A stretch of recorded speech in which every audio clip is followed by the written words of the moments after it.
Doctor గారు ఒకరి విధంగా అడుగుతున్నారండి. నాకు నెల నెల సరిగ్గా మెన్సెస్ రాదు. 3-4 నెలలకు ఒకసారి మెన్సెస్ వస్తుంది. నాకు ఇంకా పెళ్లి కాలేదు. ఇలా ఉంటే నేను పెళ్లికి పనికి వస్తానా? నాకు సెక్సువల్ ఫీలింగ్స్ తక్కువగా ఉంటాయి. మెన్సెస్ సరిగ్గా రాకపోవడం ఇందుకు కారణమంటారా? నాలో చెడు రక్తం రోజు రోజుకి పెరిగిపోతుందా? దీనివల్ల భవిష్యత్తులో అనర్థాలు కలుగుతాయా? రక్తం చెడిపోతుందా? ఎన్నో అనుమానాలు, సందేహాలు నన్ను వేధిస్తున్నాయి. నన్ను ఏం చేయమంటారు? పరిష్కారం తెలియజేయండి అంటూ అడుగుతున్నారు. బహుశా ఆవిడకి పీసీఓఎస్ అండి, పాలిసిస్టిక్ ఓవేరియన్ సిండ్రోమ్. ఎవరికైనా సరే పాలిసిస్టిక్ ఓవేరియన్ సిండ్రోమ్ ఉన్నట్లయితే వాళ్ళల్లో హార్మోన్స్ సరిగా ఉత్పత్తి కావు, అలాగే అన్నం విడుదలవుతూ ఉండదు, వాళ్ళకి అసలు ఒళ్ళు వస్తే రావచ్చు. మెయిన్గా పీసీఓఎస్ వల్ల ప్రధానంగా జరిగేది అంటే ఒకటి, మెన్స్ట్రువల్ పీరియడ్ సరిగ్గా ఉండదు. ఇరెగ్యులర్ 2 నెలలకి 3 నెలలకి అలా వస్తుంది.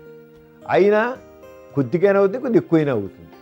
అంతేగాని అక్కడ వీడు చెడు రక్తం పేరుకుపోతుంది అని చూసారు, అది కరెక్ట్ కాదు. మెన్స్ట్రువల్ బ్లడ్ అనేది అంతకుముందు ఎప్పటి నుంచో పేరుకుపోయింది బయట రావడం కాదండి, అది గుర్తించాలి ప్రతి స్త్రీ కూడా. మెన్స్ట్రువల్ బ్లడ్ అంటే అప్పటికప్పుడు రక్తనాళాలు పగలడం వల్ల చెట్ల దాని బ్రేక్ అవడం వల్ల దాని నుంచి బ్లడ్ అప్పటికప్పుడు ఏ మెన్స్ట్రువల్ బ్లడ్ వాళ్ళు చూస్తున్నారో అది అంతకుముందు కొద్దిసేపు కొన్ని రక్తనాళ శరీరానికి ఏ రక్తనాళాలు అయితే రక్తం సరఫరా చేస్తున్నాయో ఆ రక్తనాళాల నుంచి రక్తం కారి అంతే. ఆ రక్తం కారణమే తప్ప లోపల చెడు రక్తం కూడిపోయాడు కదా. ఎవరైనా మెన్సెస్ టైంలో బ్లడ్ ఎక్కువ పోతుంటే చెడు రక్తం చాలా ఉంది పోతుంది అనుకుంటే అది కేవలం మూర్ఖం. చెడు రక్తం అంటూ ఉండదు, అసలు పేరుగా ఉండదు. అక్కడ గర్భాశయంలో ఎక్కడో ఇలా సంచిలాగా దూరిపోయి ఉండదు. అక్కడ కేవలం అప్పటికప్పుడు కారి రక్తం బయటకు వస్తుంది. అంచేత ఈవిడికి ఆ రంగాన్ని మెయిన్గా పాలిసిస్టిక్ ఓవేరియన్ సిండ్రోమ్ అయి ఉంటుంది.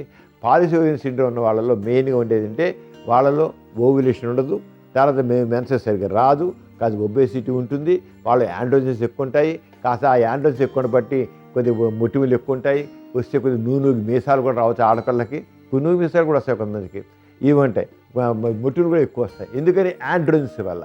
అలాగే యాండ్రోజన్స్ ఉండబట్టి దాంతో ఏమైతే ఈస్ట్రోజన్ తగ్గిపోతుంది, ఈస్ట్రోజన్ తక్కువ ఉండబట్టి యాండ్రోజన్స్ పెరుగుతాయి, రివర్స్ ఇటు అనమాట. మెయిన్గా యాండ్రోజన్స్ వల్ల ఈస్ట్రోజన్ తగ్గుతుంది, దాని దేని అవుతుంది. అంచేది ఇలాంటి కేసుల్లో వాళ్ళు సైకిల్స్ రెగ్యులరైజ్ అవ్వడం కోసం మనం మామూలుగా ఫ్యామిలీ ప్లానింగ్ పిలిచి వాడతాం కదా, ఆ పిలిచి వాడడం ఒకటి. అలాగే వీళ్ళు ఇన్సులిన్ రెసిస్టెన్స్ డెవలప్ అవుతుంది. ఆ ఇన్సులిన్ రెసిస్టెన్స్ మెట్ఫార్మిన్ లాంటి బిళ్ళలు వాడడం ఒకటి. అన్నిటికంటే ముఖ్యంగా వాకింగ్ మాత్రం చేయాలి, ఎక్సర్సైజ్. అది వాకింగ్ చేస్తారో, స్విమ్మింగ్ చేస్తారో, జిమ్కే పెడతారో, ప్రతి పీసీఓఎస్ అమ్మాయి ఎక్సర్సైజ్ చేయాలి. ఎక్సర్సైజ్ చేస్తే చాలా వరకు రెగ్యులర్గా జరుగుతుంది. అంటే డాక్టర్ చూపించి అల్ట్రాసౌండ్ స్కానింగ్ చేసి చూసినట్టయితే స్కానింగ్లో అది కూడా ఫిజికల్ ఎఫెక్ట్, కొంత మానసికంగా కూడా జరుగుతాయి, అది సైకిల్ కూడా ప్రాబ్లమ్స్ ఇవన్నీ కూడా సెట్ చేసేసి మామూలుగా చేయొచ్చు. చూసారు కదండి ఇవాల్టి సుఖజీవనం కార్యక్రమం. మీకు కూడా లైంగిక సమస్యలు కానీ సంతానలేమి సమస్యలు ఏమైనా ఉంటే మీ సమస్యలను వాట్సాప్ ద్వారా పంపొచ్చు.